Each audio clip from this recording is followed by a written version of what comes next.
There we go. We have a really serious lag. Hello, everyone, and welcome to Insights of a Survivor.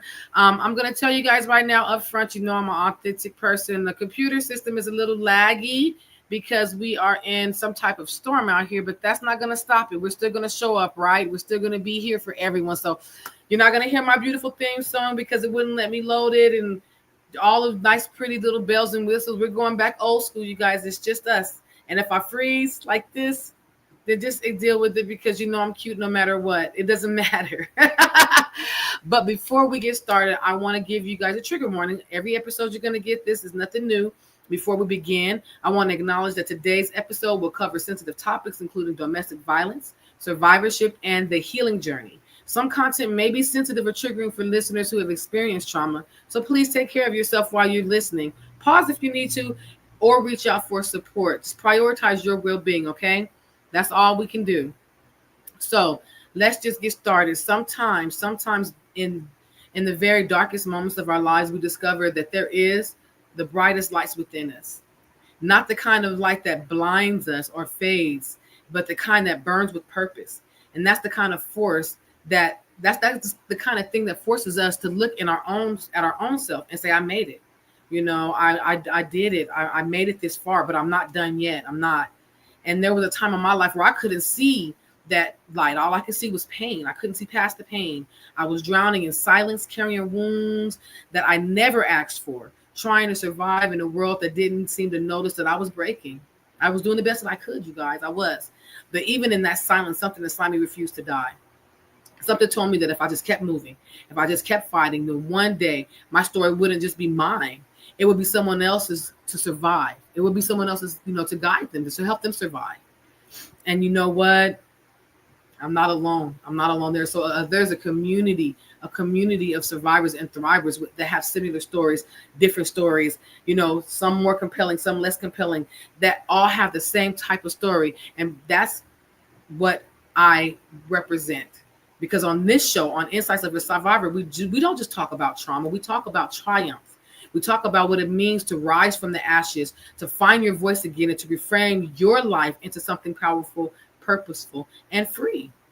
Each guest on this show brings a piece of that truth with them, no matter what their story is. No matter what their story is, their journey led them to be more than what they thought they could ever be. They've been through fire, and instead of being consumed by that fire, they became something more, something powerful, something more clear, something more connected to purpose. And tonight's guest, she's no exception. Oh my God, this woman. I mean, I just met this woman like maybe 5 minutes ago, and I'm already in awe of her energy. I learned about her 2 days ago. I read her story yesterday, and I can tell you right now, this woman is a force. She is unstoppable, and she is deeply rooted in both purpose and pain. Kimara, she is a life coach and a personal growth advocate who specializes in helping women rebuild after divorce. But her story is it's layered. She's walked through racism, domestic violence, financial hardships, even a career loss, and she still stood in her purpose. She's a former school principal, and she's a devoted mother of 3 boys. She just told me she just got through taking care of her son and jumped on this, but my baby got to come first, so she is a devoted mother, and I see that in her. And now she is the founder of Invisible Scars Matter. Kimara has made it her mission to help other women rise from the ruins with confidence, clarity, and relentless faith. So get ready for this conversation about healing, about thriving, and about choosing yourself, even when life tries to convince you that you're not worth the fight. So what I'm going to do, you guys, if my computer doesn't, if it works with me, because again, we're struggling with a little bit of technical difficulty, but I'm going to get her on there. I see her backstage waiting. I'm clicking the button. Wait. I think it's going. Oh, there she go. There she go. Hello, Miss Kimara. How are you? Thank you so much for being on this show. Thank you. That intro felt like I'm supposed to be like on the Hollywood Walk of Fame. You are though. Come on now, the red carpet. Please, red carpet, because your story. I told you when I read your story, I was like, oh my goodness, she's a beast. You describe your story as a Lifetime movie. See, I read your story. Can you take me back to Act 1? Like, where were some defining moments that shaped the woman that you are today? Come on, Miss Oh Kimara. my Let's hear gosh. it. Oh my gosh. Well, first of all, let's give it up for PJ. Thank you for this environment. Thank you for the platform. Thank you for the community. Thank you for letting other women like You're myself welcome. and yourself know that we're not alone. Right? Because so Yes, many ma'am. times you are like, listen, nobody hears me, nobody sees me. And people don't really understand what hearing you feels like or looks like until you are Hmm. unheard. Right. Right. And it's really frustrating. But yes, so you said my life is a lifetime movie. Yes, I literally feel like I went to sleep, woke up one day, and my life was a lifetime movie. But what I decided to do was to start to embrace that I'm the character in my show, right? Hmm. And that's the part that people don't tell us when you're younger, right? They're like, oh, you can be whatever you want to be. You can do whatever you want to do. Yeah, but okay, what exactly does that look like and how do I get there, right? Because, you do what you're supposed to do in, today's world. You go to school, you get good grades, you do all the things, you get the husband, the dog, the picket fence, the kids, the car, the 401k, the 529 plan, and all of the things happen. And then you're like, oh, I don't think I really enjoy this thing right here.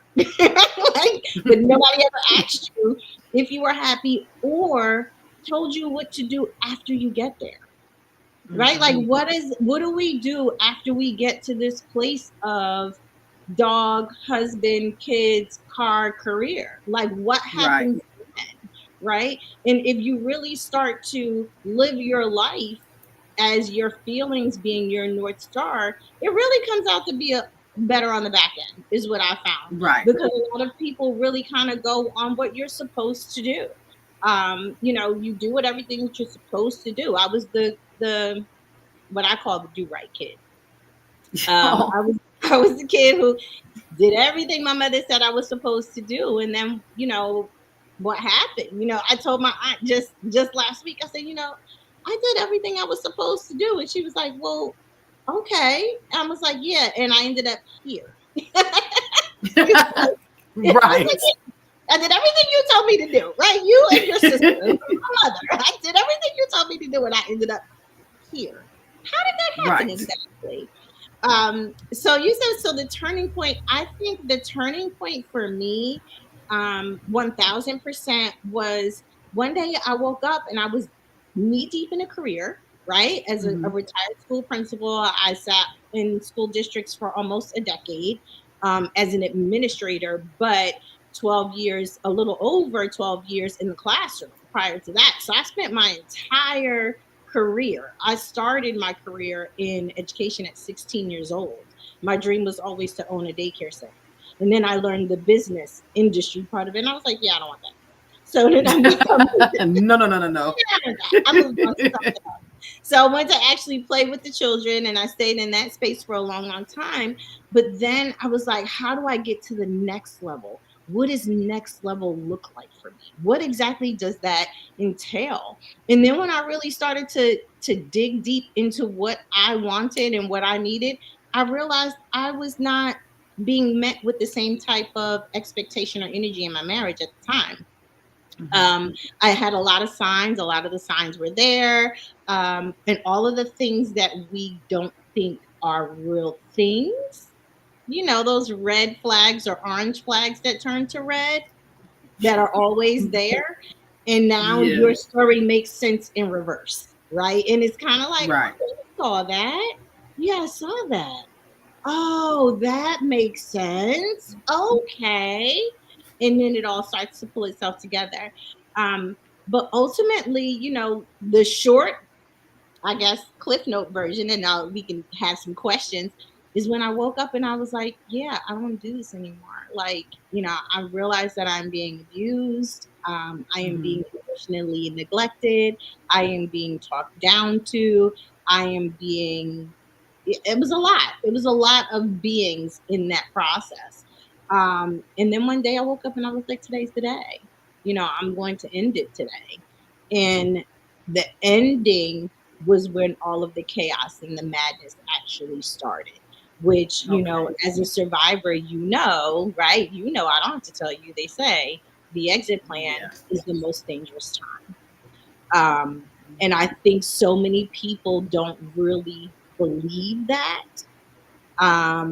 particularly those who are not survivors. And I put this on my Instagram the other day, and I said that, one of the silliest questions that you can ask, and this came up in the Diddy case recently, right? One of the silliest Right. questions you can ask is, why didn't you leave earlier? Or why Oh did my you say that? goodness. Right. Like, Right. like, hmm, really? So, so Right. it's a little tough. Because I personally had somebody ask me not long ago. Did Right. it took you X amount of time to figure that out? And I said, no, it didn't take me X amount of time to figure that out. It took me amount of time to figure it out. As a woman who wants to let go of their family, you don't want to let go of your family. You don't want to dismantle and upset your children, but you have to make these very, very difficult decisions that Hmm. are life changing decisions. And what I tell a lot of women who have asked for my opinion, I'm no expert, this is just my personal experience, is that what you have to understand is when you call up your marriage or you call up your intimate partner relationship, whatever you title it as, you are likely further along than the rest of the people in your family and in that relationship. Hmm. And so, what that means is there's a lot of stuff that you have worked through already that they have not. And that means that there's a lot of emotion that's going to come with you now saying outwardly, I don't want to do this anymore and I'm Right. going to leave. And a lot of times with that comes the abuse, comes the additional abuse and all of the things that have happened. Um, One of the things that particularly happened for me in that small little segment that I gave you, all of those things, you're going to chuckle because you don't even know this part of the story. I think I gave you a list of what, like 10 things that happened, PJ, right? Yeah. All of those things happened in like a 4 or 5 year span. Mm. Every single one of them. It's funny because I can believe that. I can believe that because when it comes down, it comes down.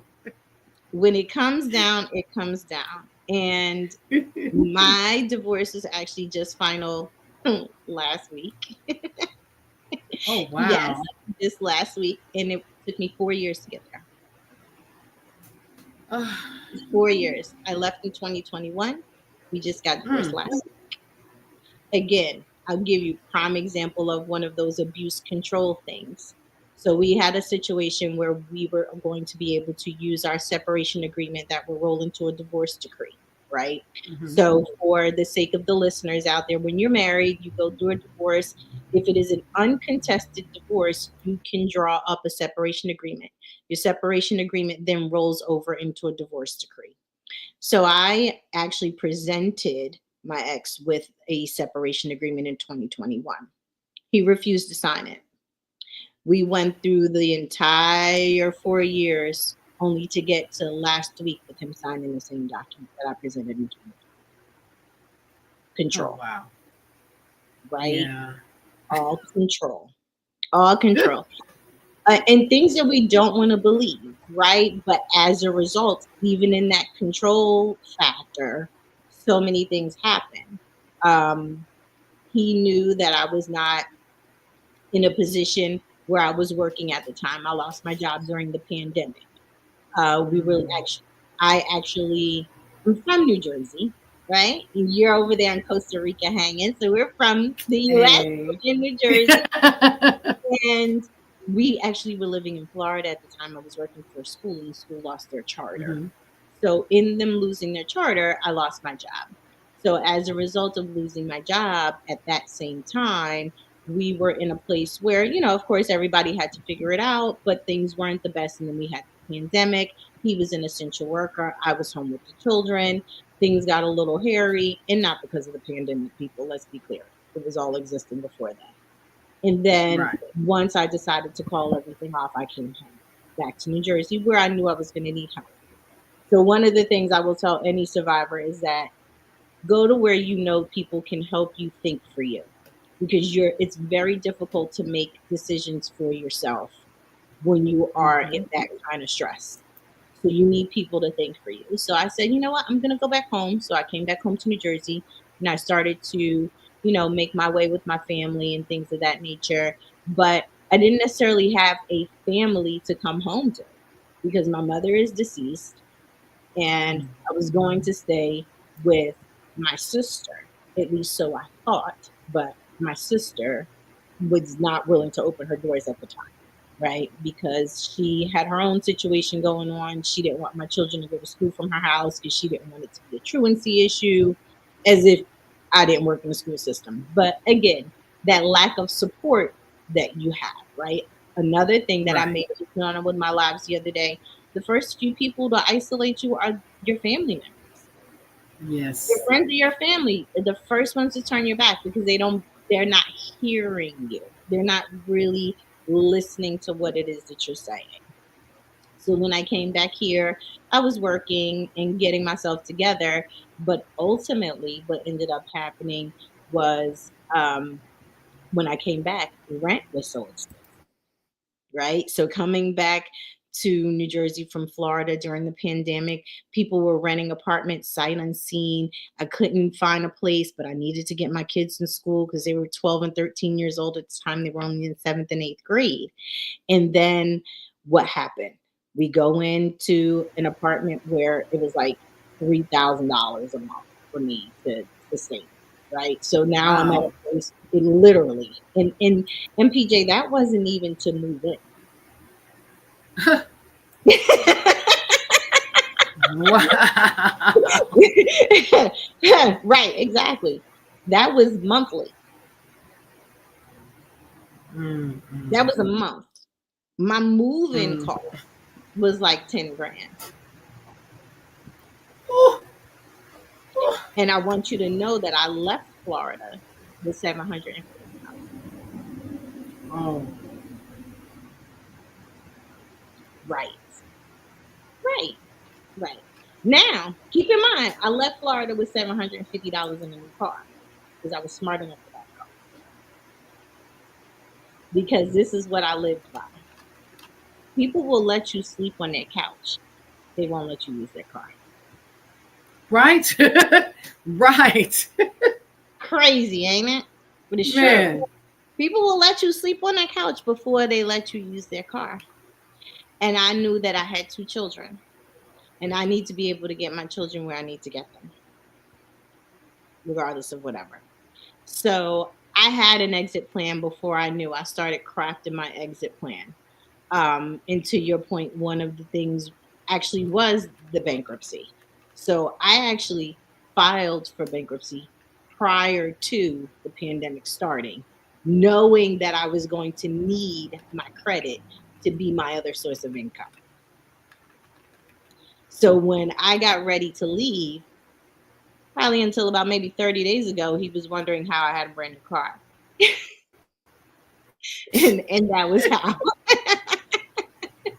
And that was how. So I said, you know what? There are just some things that I need to, kind of put in place. Um, so I came back to New Jersey. We're back here in New Jersey, getting myself situated after spending like 10 grand in moving into this place. And then a year after that, rent went up $295. And then the year after that, it went up another $100. So at that point, we were kind of Wow. roughly sitting on like two mortgages, right? Like a lot of money. Right. So I ended up leaving there and trying to figure it out, right? Like literally trying to figure it out. My kids and I stayed with my girlfriend for about a week or two, and then ultimately ended up staying with my nephew. And we stayed with my nephew for about 30 or 45 days, and then came here and where we landed here. And it's been amazing. It's been amazing. We've been here ever since, and my landlord is wonderful. I love him because the grace that he gave me, the grace and the favor. I can say I honestly have just met so many people, yourself included, on this journey who are just they're lifelong friends now. Like they're really like the community. They're the people who I thought I never needed, right? Because when you get to a certain age, you're like, I don't need no new friends. Right? Right. You're like, I don't need no new friends. You're like, "Ugh, Mm-mm. you got a new friend. You bring a friend to the circle. No, we don't do that. Mm-mm. No, no, no. But I have this village. I have this village that I have created on my own merit. Um, and walking in my entire truth from soup to nuts, and just sharing with people, how things have gone, even down to what I'm going to share with you, because I'm sure you have some questions from me, is the whole certification thing with my employment, and all of that is a part of a tactical move that my ex used because I wasn't returning his phone calls, right? So I wasn't returning his phone calls. So he got upset and got me in a situation where he wasn't giving me any money. He wasn't paying child support. He didn't want to pay alimony. Ugh, And I'm sorry. That's just like the very first thing a man want to do when the woman want to leave them is take away the child support. Like, why do you want to punish your kids because your marriage didn't work, your relationship didn't work, them babies didn't do nothing wrong? I'm sorry. That just I went through no, that too. right? I've heard No, this so many times. It's like, you going do you love your kids, man? Like, if you leave me and you take my kids with you, I'm going to pay child support. If I don't give you nothing else, the alimony, I might try to fight. I might fight you on it, but I'm going to pay child support. I'm sorry, exactly. I didn't mean to interrupt you. It's That one just gets okay. under my skin so tough. And that's fair, and it should. And I didn't get it for so so initially in terms of child support, so we agreed to a number. Mm-hmm. Um, and in my mind, that number was just a little number because I was clear when everybody was leaving, right? I have three sons. My oldest is 25, and then 17 and 16, right? Mm-hmm. So when I was leaving, I was very clear. I was like, listen, this is kind of where we are. You're going to be helping yourself. You got to help me. You got to help them. Let's just settle on a sensible number for now. So we settled on the number. Then we got the number for a little while, like maybe a year. He was okay with the number. And then one day, and this was actually the truth. I was in the hospital. I had a horrible, horrible infection that was just random, right? I've never been hospitalized outside of childbirth. So for me, that was really stressful. It was very scary, right? Because I didn't. I mean, my sister was around for my kids, but it wasn't a big thing. And I came home from the hospital, and it was my middle son's birthday. And I said to him, I said, his birthday's coming up. He wants to go out with his friends. I said, and we have like the dentist coming up, and it was like all of these things. And I was like, and I'm so behind because I've been in the hospital for 5 days. And I was like, and I'm so behind. So I just really got to catch up on everything. And he was like, no, there will be no other money. You got your child support for the month. I said, oh, okay. Hmm. Mm-hmm. I'll let it go. I said, all right then. I never got another check for maybe 5 or 6 months. So then what I did was, and do not advise this, ladies. Let me be clear. Do not advise this. I do advise that you seek wise counsel. Don't be like, Full don't be like disclosure. Full disclosure, you guys. You did not hear that on this show. Full disclosure. exactly. But what I will tell you is it taught me something, right? So Mm-hmm. what I ended up doing was, because I knew that I was going to be entitled to half of his pension, because the pension, I had earned that, right? So in the process, I knew that that was going to be coming. I asked him for it. He told me no. So we had that issue.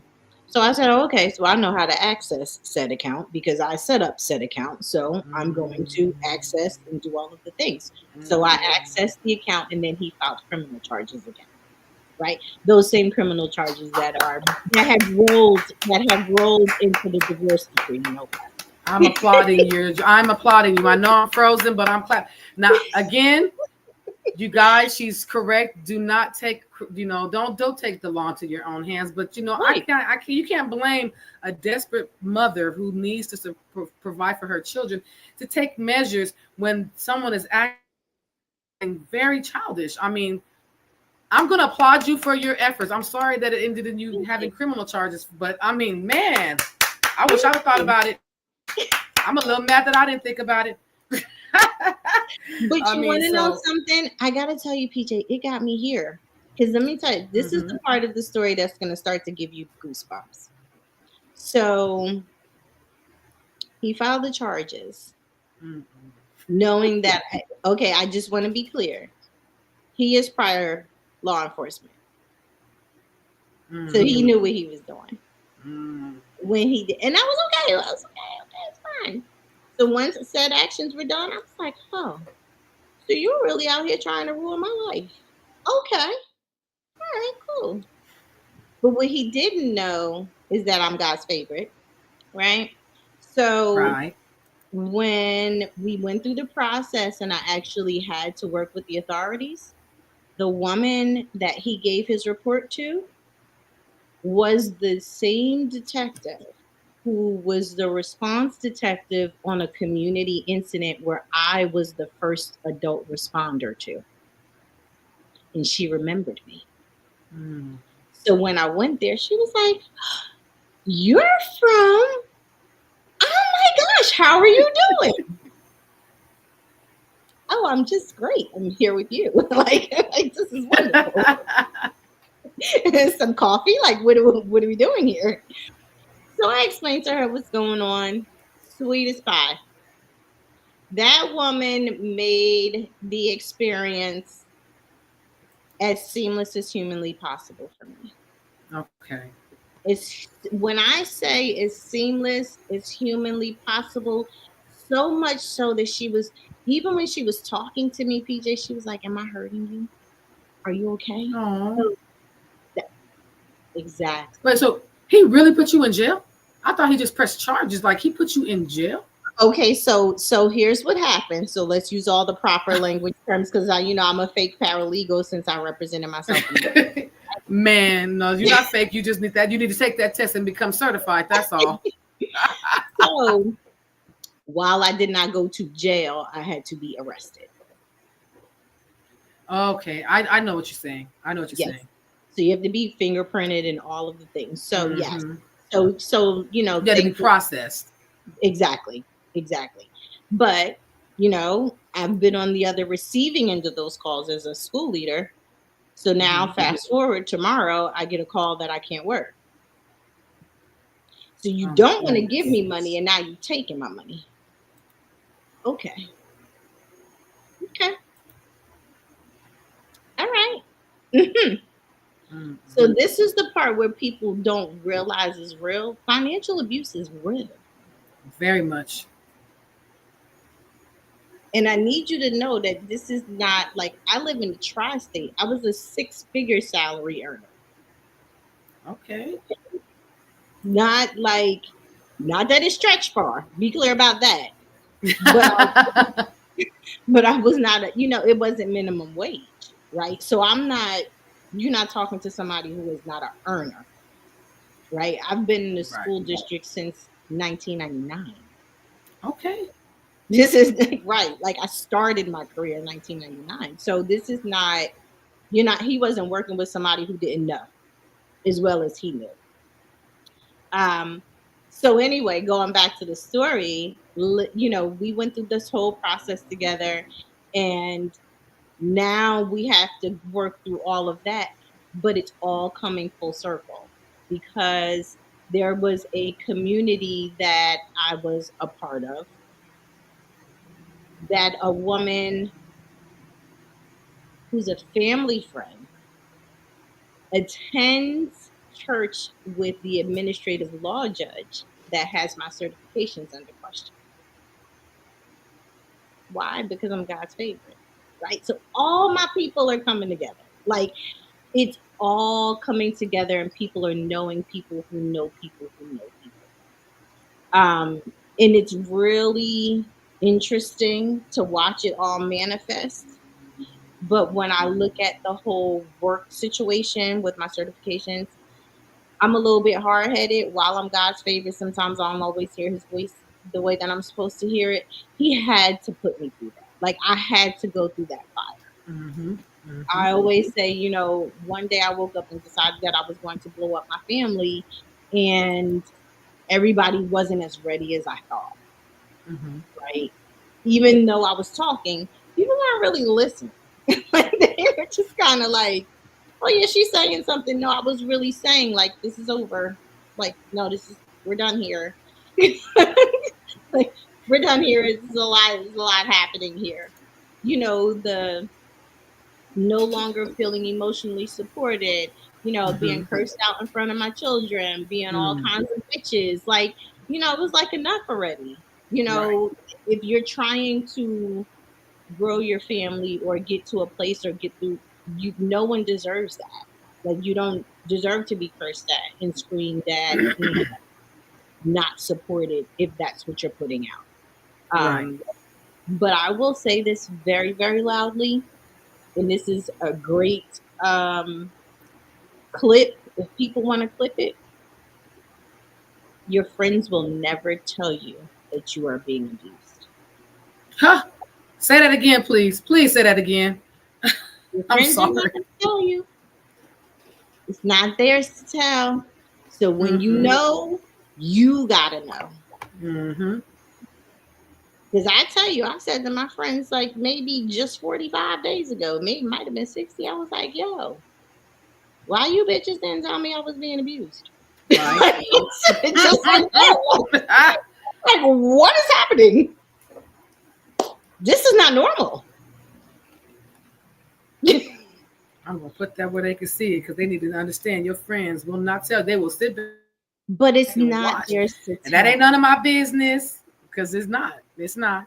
Not theirs to tell. So when you step away, and you really reflect, that's what kind of helps you see things. And it's hard when you're in it. You can't heal where you hurt, right? So if you haven't stepped away, it's going to be extremely difficult for you to see what other people have seen.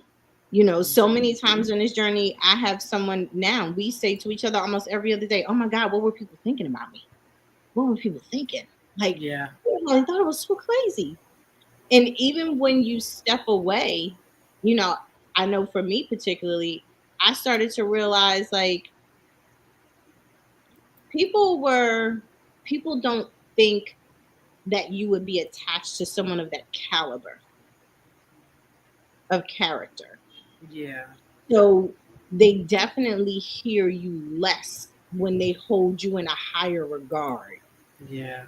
And that's what's more frustrating for survivors, right? Is no different. And I have never, and I'm not like comparing it because I can't truthfully compare it. I guess it's no different than your voice not being heard in any other traumatic, situation like molestation or rape or anything like it all goes together. People think that, oh no, that no, not you. Mm-hmm. No, no, like no, not you. No, like, are you listening to the words coming out of my mouth? Me. I'm telling you. I'm telling you what my experience has been. Right. So, I say again, people aren't going to tell you. People aren't going to, they definitely not going to tell you when to leave. No. They're definitely not going to tell you when to leave. So, you got to know what you know. Um, you have to know to be clear. You got to be clear. I always say when you're ready to go, make sure that you have some sort of a plan. Um, Yes. I'm a planner, and when I got ready to go, I didn't have a plan. And my two best friends, they were like, I called them both at the same time because I said I only want to say this once. Today's the day, and they both said what happened, and I said nothing. Today's the day, and they said okay. What's the plan? I said I don't know. I don't have one. And they were like, oh. No, because they know that's not me. Um, and my plan was I just need to clear my head. And I think for the first time in my life, it was like, it was literal. It was literal. Like, I need to clear brain space so that I can figure it out. And they were like, okay. And that's been my strategy of survival. Um, where's my value? Is it in brain space? Is it in time? Is it staying organized right now? And that's how I've gotten through the last 4 years, and that's how I'm going to help whoever I need to help on this journey. But that's what's gotten me through, staying organized. And where's your value? Mm-hmm. Yeah. So yeah. Oh, I love it. I love it. Thank you so much. You answered like half of my questions. Just like later, you're gonna ask me questions. I'm looking over like maybe not, ma'am, because you did the thing. You could do this episode yourself. I mean, Thank but I appreciate you sharing that because a lot of times people don't understand that there are so many layers and it does take planning. Yes. Me, I just left. I said, my situation. Like I said, we're gonna talk after this. You're gonna hear a little bit more about my story. Some people just have to go, but I tried. I needed to plan. If I would have had a plan, things would have been so much easier. I know you had to struggle with your plan. Even with a plan, it's hard. Even Yes. with a plan, it is hard. That And is, she is, mhm. ladies, if you can, or men, or whatever you identify as, if you didn't get anything else from this, make a plan. Have Yes. a safety plan. If you could get a to-go bag and leave it over a friend's house or at a shelter or somewhere, and every day you're gonna fill it with something until you Yep. can go, do something. So that I love that you said that. I really do. And I love that you allowed yourself to be vulnerable enough to talk about your decline. Like you left the situation where you were comfortable and you allowed yourself to fall so that you could rebuild yourself in the way that you needed to rebuild yourself, not in the way someone else felt like you needed to be. And that is the whole purpose of this journey. And I love that you weren't afraid to express that, even getting, a charge. Hey, you a little low there now. You got your charge. Listen, But me, wait, I tease my friends. I tease my friends all the time. I be like, y'all know y'all around here felon. Y'all better watch it now. okay, now you better watch it now. You Wait, know. a felon who's a paralegal and teaches children how to read. I love it. And I love it. Some of the most profound individuals have some of the worst criminal backgrounds in the world. I'm not going to tell, ma'am, you need to read my, we're going to talk. You're going to hear my story because when you hear about what I went through and other people that I've seen, no, we all criminals, ma'am. We all criminals. You just got Right. caught. You just That's got caught. Listen, and let me tell you something. And I'm very, very clear. My children are aware. In the beginning, I didn't tell my children. I was very Mm-hmm. nervous, and that I was like, I think this is part of it. Like part of it is that shedding the need to shield my children from everything, Right. right? As I love opposed to that. giving it to them in a language that they understand, but still telling them the facts, right? Right. And it took me a while to get there. It took me a Mm-hmm. while because I had this very I always tell people I live my life in rainbows and unicorns, right? And I still do, but on the flip side of that, I'm such a realist, right? Like you like, no, she's definitely gonna give it to you straight, even though I live my life in rainbows Yes. and unicorns in my head. But I gave it to my children and I let them know, and I was very clear with my children. And Mm-hmm. again, publicly will say it on air. Yes, I would do it again. Absolutely. Hmm. Absolutely. Hmm. I don't blame you, and I don't judge you. No, absolutely. And I'm my children are very clear. I told them very, very plainly in the middle of this divorce, I will fight your father and a bear for you Mm-hmm. Mm-hmm. and win. And we're letting that disclosure again for those who just tuned in. She's not telling you to do it yourself. This is her journey. Now, It's am my I in support of what she done? Of course, I'm team Miss Kimara all day, but we are not telling you to do that. So if you do that of your own will, we hold no legal responsibility to that. Full disclosure. But So ma'am, here's what I will tell rock people star. that what you should have done. Here's what I learned on the journey that I should have done that I didn't know to do. Because at the time, I actually can't remember exactly if I had just let my attorney go because she wasn't moving the case forward. She was actually sitting Right. on the case for almost a year. And that's when I took it over myself. What I will say that I learned is in your divorce, and I think I put this on my live as well. In your divorce, at any given time, you can ask for a motion to be filed, Yes. but a lot of attorneys won't tell you that because they want to keep things in pocket so they can keep making money. You can file a Right. motion and you can file something called an emergent order if it's an emergency. Mm-hmm. I learned both of those terms in this process, and I had to use both of those in this process, and I actually won both in this process. Yay. So, Yay. so actually, in the process of him not wanting to give the money, I filed an emergent order, and the judge ruled in my favor and made him have to sign it, right? Right.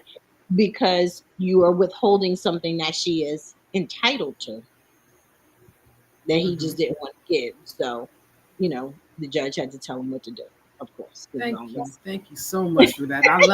I love that you're teaching the legal parts, but again, we're not I'm giving you a high five for doing what you got to do for your babies.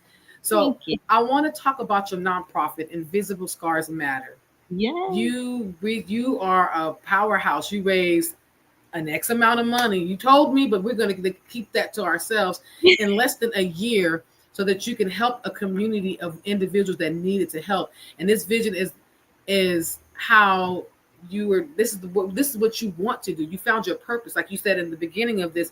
We like me, I have 2 degrees. I worked for the government. I had the picket fence, the 2 cars, the house, the husband, the kids. That we didn't have a dog, we had turtles, but still, and I was miserable. I'm Right. miserable. Right. So You miserable. You working you hard. stepped. I'm You miserable. you got Yes, $3 left from your check when you done. $3, $3, if that. Right. And $3 was on a good day, right? And Oh you like, man, is this it? Right? You like, is this it? Like every day in your head, how many days in your head did you say there has to be more? There has to right? be more. But how do we get to more? And that was the thing. Yeah. Well, Yeah. tell us about your nonprofit. Like, kind of Cool. this is your stage now to tell everyone what it is that you do, who you Thank you. help, Thank you. Thank and you. how they can, well, not how they, well, even that we're not there yet, but we're, what you could, how they can get to you if they are near you, but we're not there Thank yet. you. You still have time. We But I still have wanted you to, we have we time, still but I want everyone to know, because you as you all can see, she's a powerhouse. She don't play. She don't play. She's not afraid to get them hands dirty, but she'll teach you how to keep yours clean now. for real. I really don't want no problems. We good trouble. We good trouble. We don't Good want no real trouble. problems. We don't want no real problems around here.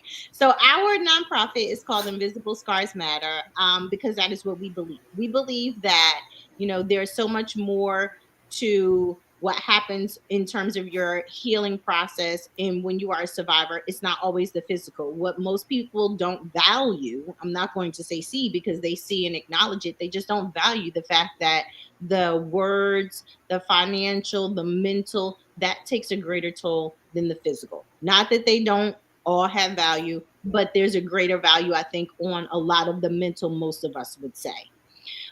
So with Invisible Scars Matter, we started this foundation. Well, I started this foundation mostly because of my own experience, right? Of all of Mm-hmm. those 10 things, bankruptcy, eviction, all of the going through the divorce, going through the arrest, all of those things. And what I have found is that I became my own case study in needing support. There was a season where I probably reached out to maybe 28 different organizations and nobody could help. Um, Mm-hmm.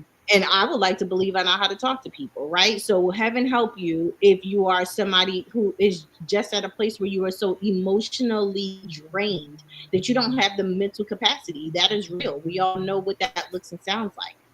And particularly for women, if you have children, I had 2 children at the time. There's no level of urgency. You literally had to be out on the street, and I just found that to be really frustrating.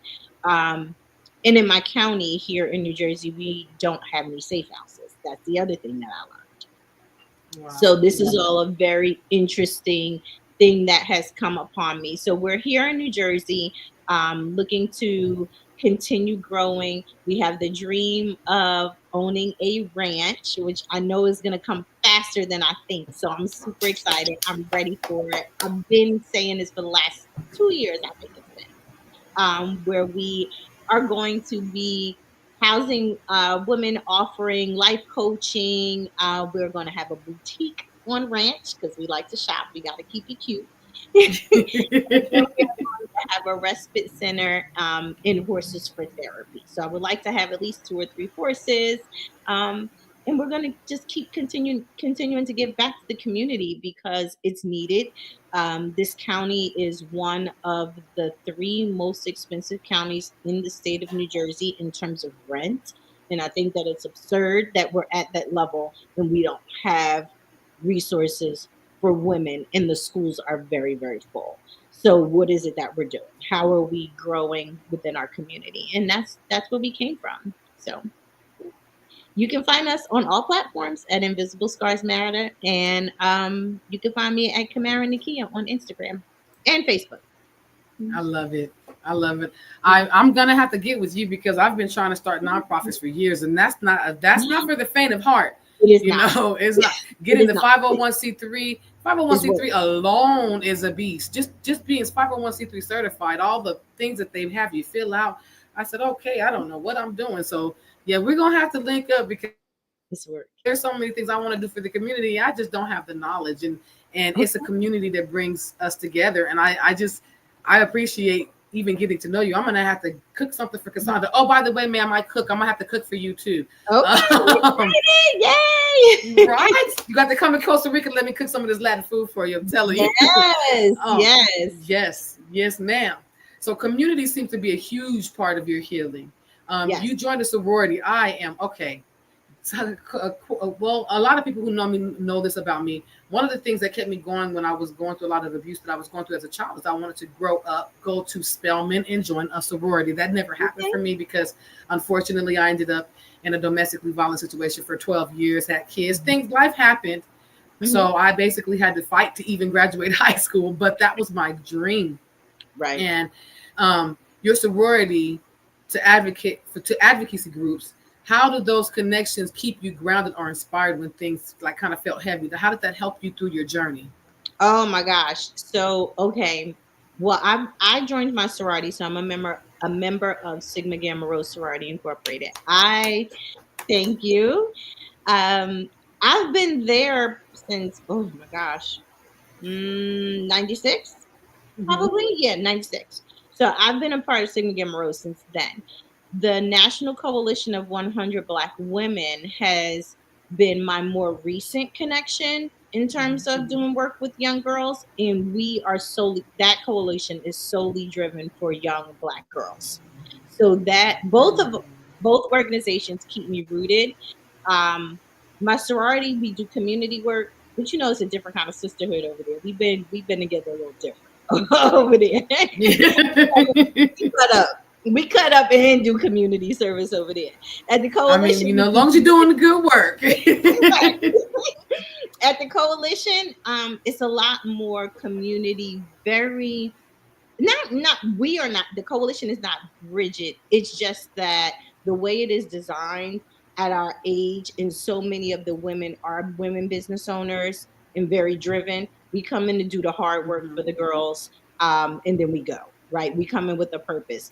At the coalition, our focus is health, economic empowerment, and leadership. So I love it over there. We Mhm. do some really good work for young Black girls, but in I kind of feel like I have the best of both worlds, right? Because both of those Mhm. organizations keep me rooted in girls, and then I come home and I have 3 boys. So I get the Oh. best of both worlds globally, right? Because Oh. I'm always looking for something for my kids, right? Like mentoring. What can they read? What podcasts are we Right. watching? Like I'm always looking for something for them. Um, and I use it for leverage. so, Yes, so do. it keeps Please me do. it keeps me smart. They really keep me cultured. That's really I love it. I love Somebody it. said something to me today. I was like, "What is that?" And I was like, "Okay, I'm gonna ask so and so." So, no, I really enjoy the work that we're doing for young Black girls. Um, my 25-year-old reminds me all the time about the work that my generation needs to do better, pouring into Hmm. the next generation of girls Hmm.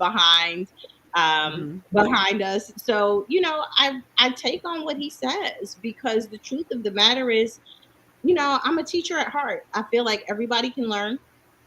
Hmm. I feel like everybody should be a lifelong learner. I feel Oh like, yes, yeah, you're and my new best friend. I'm addicted to education. I'm a lifelong nerd. of I'm a lifelong course, student. So thank you. yes. If you're not learning something new, what are you doing? Right. Right. Like, what are you physically doing if you're not learning something new? Like, I'm just Right. curious. Exactly. like, Exactly. I like, love I'm it. just I curious. love it. You're my new best friend now. You're my new best friend. I can't wait to come to your house, girl. I can't wait. Come on. I can't wait to get there. I need some fan. So yeah, they keep us going. I enjoy it to the nth degree. Um, and it's the foundation I know is gonna take off way, way bigger than I believe. I'm gonna be honest with you. The visions that I have are big. And last week I just said to my son, I was like, ooh, I have this vision. I was like, but yikes, I don't know. I'm not so sure. I don't know if God is gonna bless us with that yet. I don't know if I'm ready. And I was like, all right, keep testing them. Keep testing them. Because they say, he's preparing you, right? He's preparing you. Yes. So with the amount of stuff that has happened to me, I don't know what kind of blessings are coming, but I also know I could be a little hard headed, but I'm here for it. Whatever I need to do, I'm ready to be used. That's all. That's beautiful. You are such an inspiration. You have no idea. I love it. I love it. I know that we probably will be talking for 3 hours because you're just easy to talk to, and you're inspiring to even me. We've gone through so much, and we're at different end of the same stick basically. And you are a lifelong teacher. I'm a lifelong nerd. It was a match made in heaven. This is It another thing that is. you got pushed. This So, is Miss Kamir, perfect. for women that are listening tonight who feels broken, stuck, or stuck in their situation, what's the truth? What do you want them to know as they step forward towards their healing? Oh, okay. The first thing I want you to know is that you matter. First. You first and foremost, you matter. Period. Point blank. That's it. That's it. You are loved. And someone told me this during the pandemic. I guess I should reach out to her today. All right, fine. Because she's been in my head, so I'm gonna do it. She said, I remember her saying it, and she probably saw the brokenness over my face that I didn't see or I thought I was masking. And she said, you're stronger than you think. And now that I'm here, I know what she was talking about. But when I was there and I heard her say it, I was like, I can't, like, I didn't feel Hmm. like I couldn't do things, but I just didn't know the strength, Right. mental and physical. Hmm. So you are stronger than you think. And more and most importantly than anything else, you are not alone. No. You're not alone. And I mean that literally and figuratively. You're not the only one because we always feel like we're the only one. And there's always somebody that you can talk to. Always. Always. Always. Always. Hmm. Always. So, Oh, yes. thank you so much, Miss Kamira. We're reaching our time now. I'm so sorry, you guys.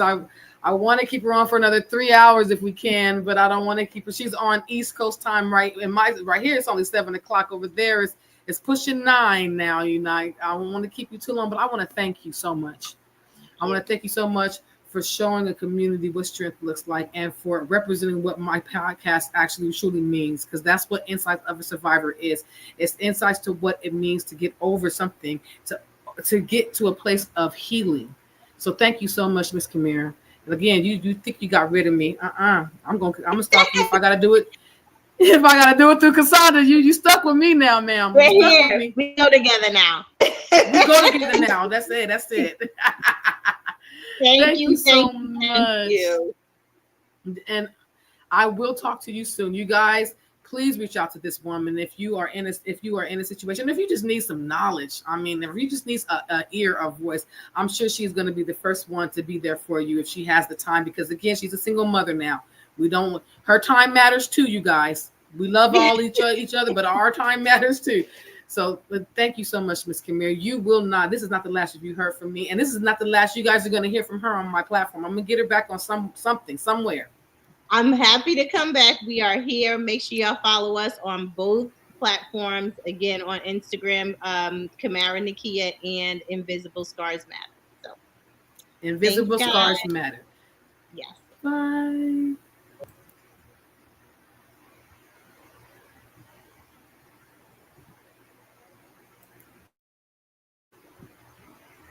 Oh my God, you guys, that was so powerful.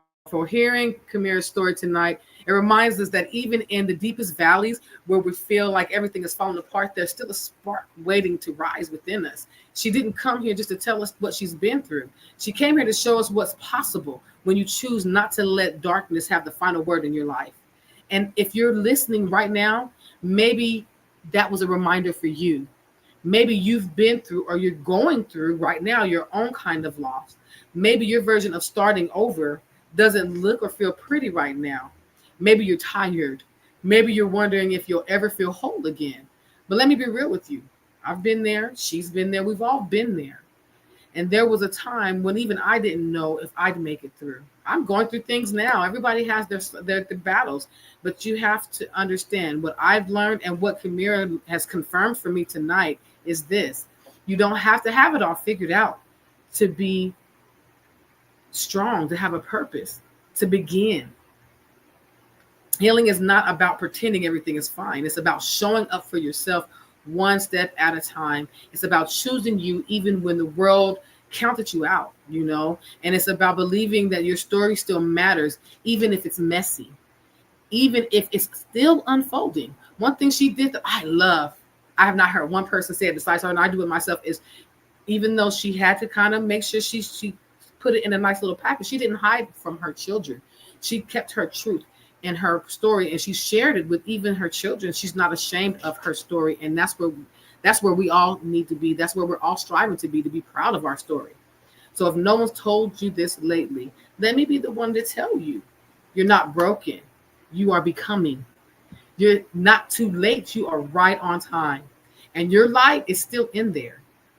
So before we close out, I always have to give resources to anyone that needs access to any type of support. My big thing, that's my ad, I love it, is National Domestic Violence Hotline, 1-800-799-SAFE, 1-800-799-7233, or visit www.thehotline.org. So my final words is tonight we've walked through shadows and light. We've witnessed how even the deepest, darkest moments, the moments that threaten to consume us, can become the fuel that lights our way forward.